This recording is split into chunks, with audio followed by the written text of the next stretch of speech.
Друзья, всем привет! С вами снова девчонки Лис. Снова все без изменений. Я опять одна в Украине. Людмила одна без меня в Москве. Мы разделены, но не отчаиваемся и продолжаем наши приключения. Сегодня у нас прекрасный летний день, но вот только что пошел дождик. Но я думаю, что это не будет нам помехой. Лето в самом разгаре, тепло. И сегодня у нас новое приключение. Мчим с вами к зоне отчуждения. Я уже загрузилась в свой автомобиль. Будем ловить рыбу на нашей любимой реке Уж. Так что обязательно досмотрите это видео до конца. Я надеюсь, будет интересно. На небе есть уже просветы голубого неба, так что я думаю, что легкий летний дождик даже пойдет нам на пользу и освежит. Так, ну мы с вами заезжаем на заправку, на которую мы уже заезжали в прошлый раз, с самым дешевым бензином. Так, по традиции берем водичку. 35 гривен она стоит. Первая карточка. Так, что еще? Всякие снеки. Взяла себе кофе и 2 булочки с кленовым сиропом. А вот чек, можете посмотреть, если вам интересны цены. За бензин вышло 1500 гривен, а цена бензина 52 гривны 45 копеек. И вот то, что я взяла себе поесть, на 214 гривен еще. Кофе 40 гривен, пирожки 73 гривны за 2 и что там еще, шоколадка 64 и водичка 35. Вот такие вот цены у нас на заправках. Так что вот такие вот у нас цены. А то многие спрашивали, в какой валюте я в прошлый раз заезжала на эту заправку. Бензин, кстати, подорожал. В прошлый раз было 49,95, а теперь 52,45. Все дорожает. Ну все, заправились и погнали дальше к нашим новым приключениям. Кстати, кофе очень вкусный. Так, у нас тут небольшая задержка получается, потому что я попала на реверс на понтонной переправе. И придется подождать немного. Так вот выглядит эта переправа, а мост на ремонте.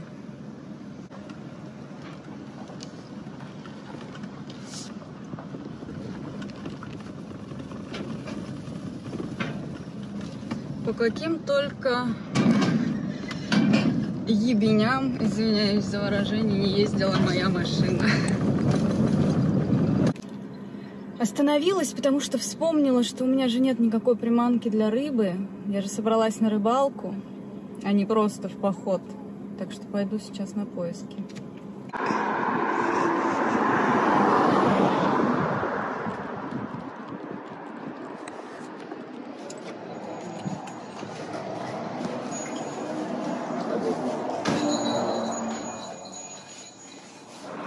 В общем, взяла я вот такое себе. Тут червь и опарыш. Посмотрим, на что будет лучше клевать. Смотрите, друзья, за мной пристроился какой-то Citroën. Никак не хочет меня обгонять. А вот наконец-то пошел на обгон. Чего он пристроился, непонятно. Снова мы добрались с вами до наших любимых лепок. Вы только посмотрите, какая панорама открывается. Это нечто. Любимый вид.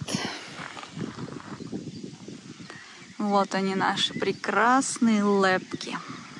Бесконечная дорога Лепа, уходящая вдаль, на Чернобыльскую атомную электростанцию.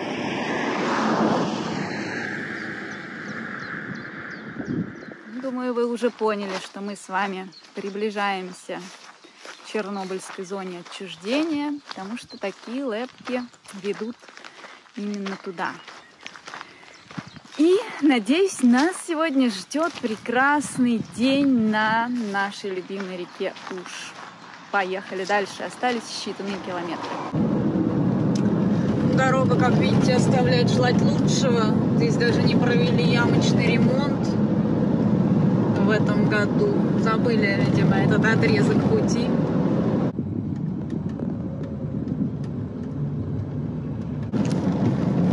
Дорога просто мега ужасная. Я не знаю, в прошлый раз я ездила по другому пути, а это просто какая-то жесть.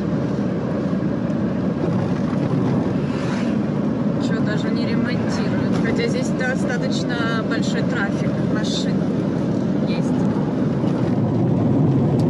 Сегодня какой-то бесконечный путь до зоны. Я так долго еду по новой дороге, поехала. Что-то это как-то затянулось. Но какой настрой, так и складывается день, как говорится.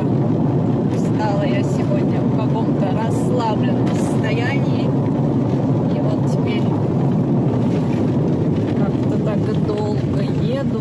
Да еще и дорога такая дурацкая. Приходится тормозить на ямах. Ну, чего, уже скоро мы должны прибыть на место.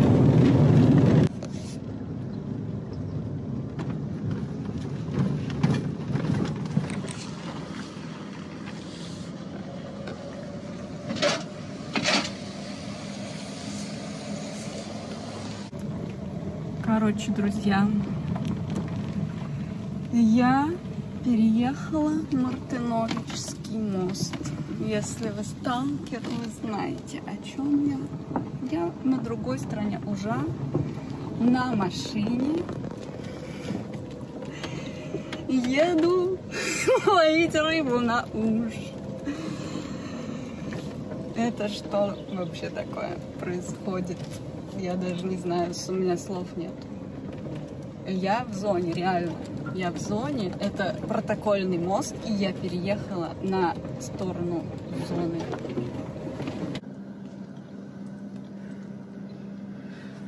Вот такая понтонная переправа здесь была. И здесь мы сейчас расположимся ловить рыбу.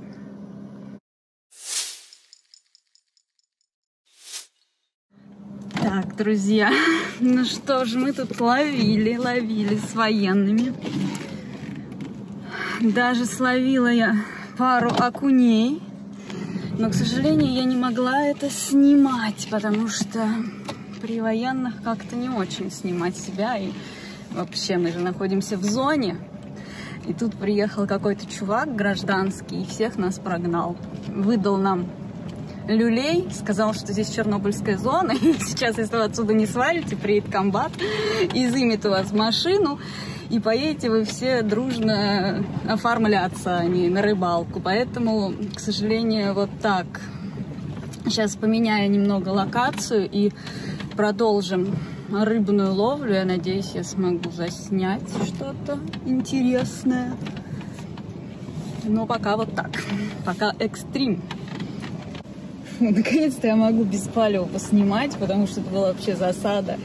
Я подъехала к Мартыновичскому мосту и решила пройти пешком, потому что я вижу, что там стоит блокпост. Подошла и спросила, можно ли здесь половить рыбу. Они такие, ну окей, полови, хочешь здесь полови, с этой стороны, а хочешь мы тебя пропустим на ту сторону. Я сказала, конечно, давайте пропускайте меня на ту сторону. И вообще они без проблем все меня пустили. Там уже стояли ребята, которые тоже ловили рыбку.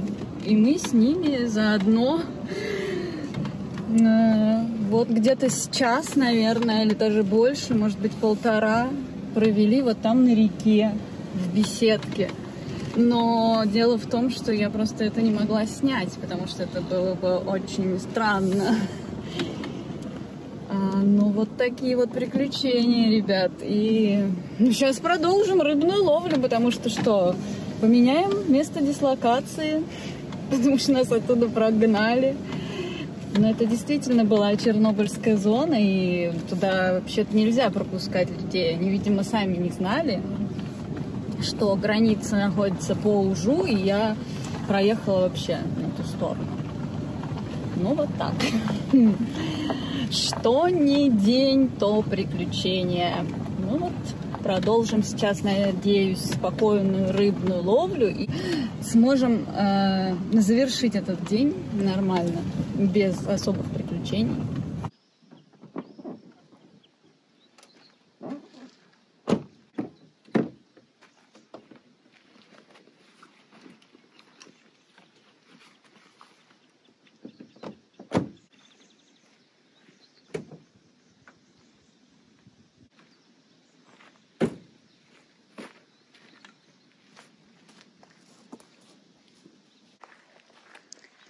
Вот такое симпатичное место. Это уже с этой стороны реки Уж.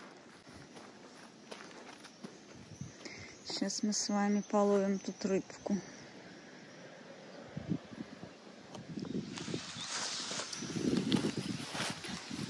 Так, ну что, будем раскладывать удочку и забрасывать.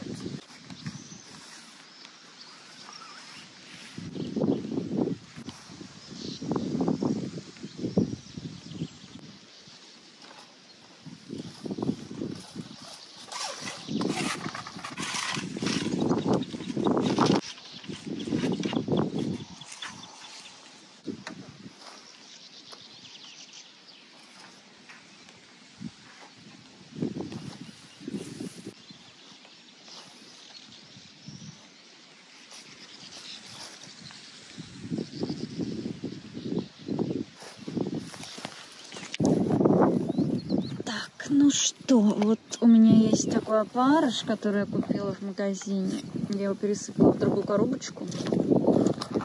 Сейчас будем пробовать на него. Неприятный, я их не люблю.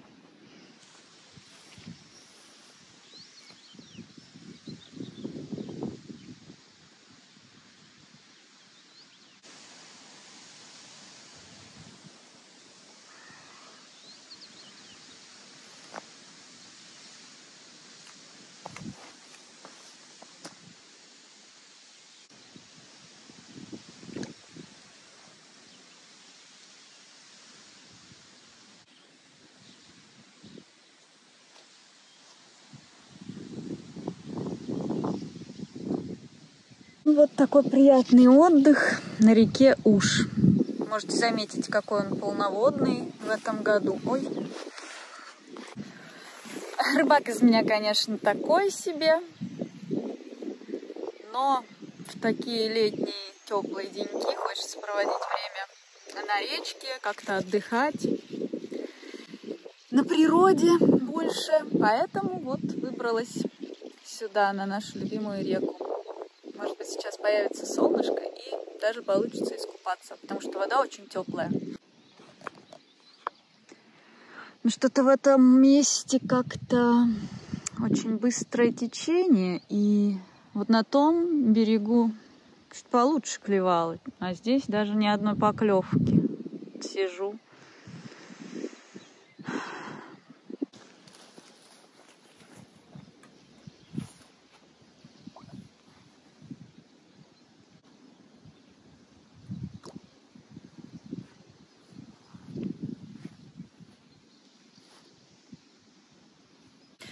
Вы, наверное, заметили, что я опять в красной рубашке. Очень много было комментариев к прошлому видео. Почему я, зона отчуждения, собралась в красной рубахе, как мишень. Ну, ребят, надо понимать, что сейчас в камуфляж одеваться вообще нельзя. И представляете себе, если бы меня кто-то поймал, и я была полностью в камуфляже, что бы я говорила? А я на самом деле просто турист, поэтому я одеваюсь максимально просто, по-граждански.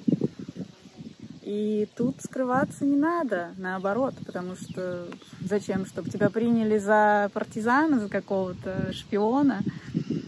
Поэтому я одеваюсь так, как одеваюсь обычно. Но хотя вот эта рубашка, на самом деле это очень памятная и дорогая мне вещь, потому что мне ее подарила Людмила, и я ее ношу. В зону отчуждения люблю одевать, когда туда еду. Когда раньше ездила туда, ну и сейчас в свои походы. Ну, вот пока я с вами тут болтаю, упустила, поклевка была. Сейчас перебросила, может что-то и клюнет еще. Вообще, это была наша мечта с Людмилой половить рыбу на Уже. И вообще мы хотели, у нас было в планах сделать сплав по Ужу на лодке. Представляете себе, что бы это был за маршрут? Мы бы начали вот отсюда как раз, из этой локации, и проплыли бы по всему руслу Ужа, вплоть до впадения его в Припять. Вот это было бы настоящее приключение. Останавливаться в заброшенных деревнях. Также можно и рыбу ловить. Но вообще это было бы очень классно. Жалко, что мы не смогли воплотить это в жизнь. Возможно, когда-нибудь еще у нас получится.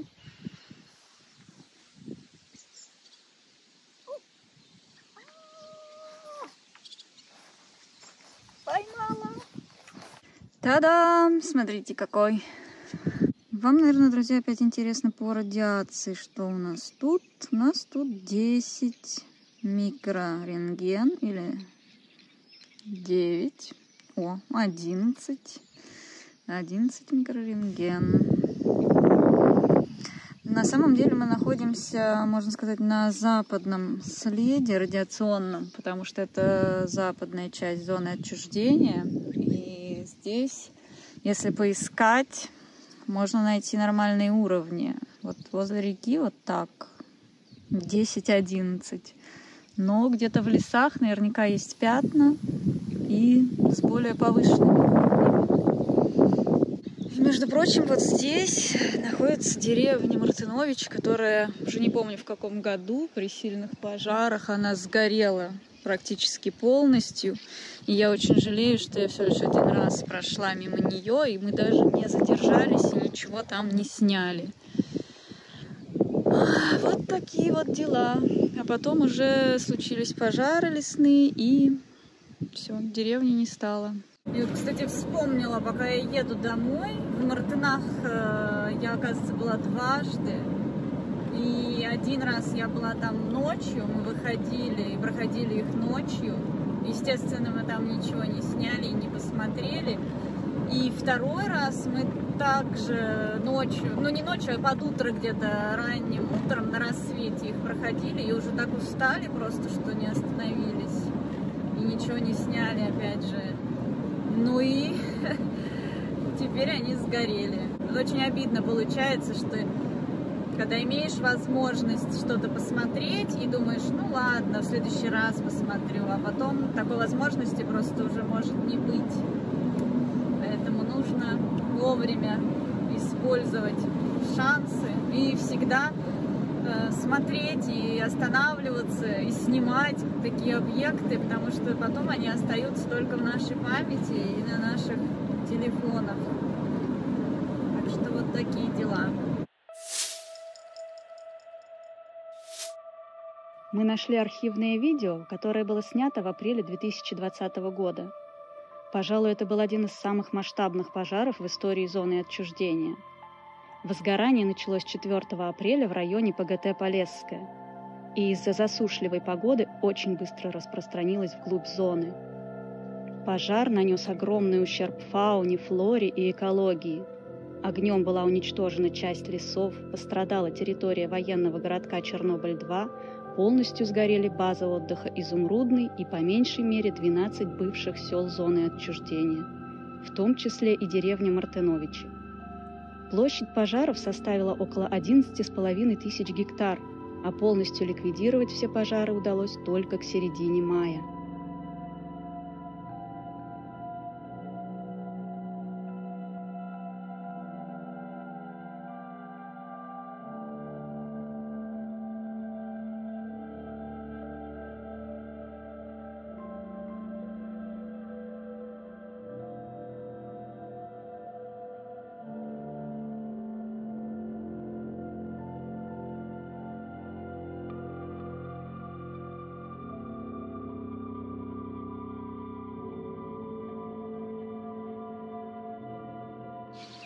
Как вы думаете, друзья, можно есть эту рыбу из Чернобыльской реки Уж, при условии, что это западный радиационный след? Стоит ли мне ее пожарить себе на ужин или лучше вообще даже не везти домой? Ну, допустим, если бы эта рыба была из пруда-охладителя или из обводного канала пруда-охладителя, там, где водятся самы гигантские, то там эту рыбу есть точно не стоит. Потому что там, в этой рыбе, 100% было бы превышение по стронцию в костях рыбы, по цезию в мясе рыбы. Естественно, эта рыба была бы опасна для здоровья. Потому что там непосредственно активный выброс радиоактивных веществ был. Но эта река Уж находится достаточно далеко от самой станции. И многие здесь ловят рыбу. Да и, по-моему, менты в Чернобыле тоже не брезгуют рыбой из Ужа. Поэтому тут уже каждый сам за себя принимает решение, есть ему эту рыбу или нет. Ну а узнать на самом деле можно только с помощью спектрометра, специального анализа, потому что тут мы никак в бытовых условиях нашим дозиметром Терра это не узнаем. Полюбуйтесь, друзья, прекрасной полесской природой. Уже становится жарко, солнышко проглядывает сквозь тучки. Сейчас можно будет искупаться.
Вы видали? Посмотрите, какая маленькая. Это просто супер.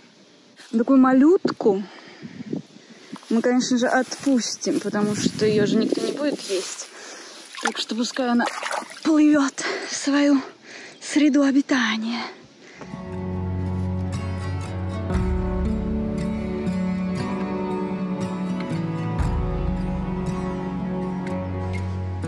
Даже можно чуть-чуть позагорать. Солнышко приятно светит. Тучки ушли. Такая хорошая погода.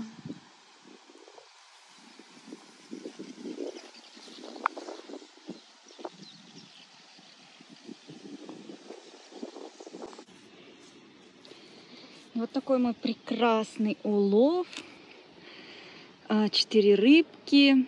И еще вот та малютка, которую я отпустила. Вот. Итого в итоге 5 рыбок я сегодня поймала. Но вот этих можно зажарить. Посмотрите, какой крупный вот этот. Я считаю, что рыбалка удалась. На славу. Вот такой вот чудеснейший день на реке Уж. Эти все видео, все наши вылазки сейчас прям какое-то удовольствие. Можно отвлечься, насладиться природой. Хочу поблагодарить наших спонсоров. Мы с Людмилой очень благодарны всем, кто подписан на наш канал на Boosty и на нашем YouTube-канале, спонсором нашего YouTube-канала. Большое вам спасибо, потому что эти выпуски снимаются, можно сказать, благодаря вам, благодаря вашей поддержке. Поэтому, если вы хотите поддержать наше творчество, вот наши походы, поездки, то, пожалуйста, подписывайтесь или становитесь спонсором нашего канала YouTube, или подписывайтесь на Boosty. Туда мы будем выкладывать все буквально в реальном времени, как можно быстрее туда будет все выходить. Ну и по традиции надо окунуться в священные воды реки Уж.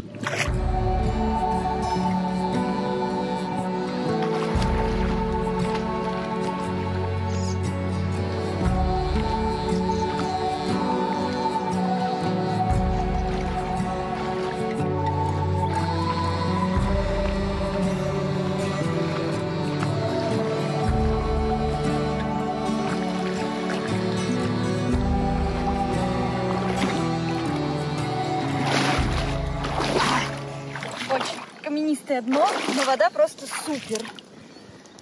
Супер классная и теплая. Ну что ж, вот такой вот чудеснейший день на реке Уж у меня сегодня получился. Я очень рада, что у меня вышло сюда добраться, потому что дорога была какая-то очень сложная в этот раз. И видите, какие приключения я поимела, проникнув нелегально опять-таки в зону отчуждения. И чуть-чуть оставалось для того, чтобы попасться, и для того, чтобы не приехал комбат и не запаковал нас всех. Но в этот раз тоже зона благоволила мне. И такая рыбалка получилась. Ну, а я, наверное, буду прощаться. Такой замечательный день. Река Уж во всей своей красе. Солнце. Мартыновичи. Ну, до скорых встреч, ребята. Всем пока.